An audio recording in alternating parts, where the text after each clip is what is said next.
I was a driver for a family in the capital, Doha. They didn't pay me for 5 months, took my passport away, and didn't feed me very well. When I planned to run away, the family found out. They locked me up and beat me. It's a story difficult for the victim to recount, yet familiar to thousands who've experienced life and work in Gulf countries such as Qatar. Hamid told me he's not angry with Qatar or its people, but he says some Qataris lack basic education and are racist towards South Asians. Yet thousands more continue to sign up for jobs in the Middle East. These men are just some among those who leave India each year to find work in the Gulf states. They're semi-skilled labourers answering advertisements in the local press for work in Qatar. Some are going out of economic necessity, others hoping to return for a second time out of choice. But it's not always easy after listening to those coming back with bad experiences.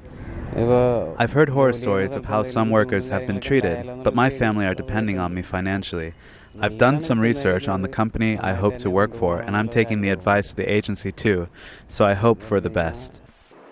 More than 80 agencies in Kerala state send workers abroad.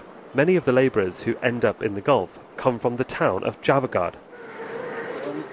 Time and again we heard the same story of abuse, race and non-payment. Even for Sudarshanan, a plumber, the mixed work experience enabled him to build his home with money he earned in 5 years, a home that could have taken him 10 years to build had he stayed in India. That kind of money from the Gulf makes a difference to the Indian economy, but some believe the price is dignity. We have a Migration Act dating back to 1922, when we were under British rule. We need to see a comprehensive overhaul of this act to better protect our workers and stop them being used as slaves in the Middle East. Employment conditions in Qatar have Indian expats and their families concerned.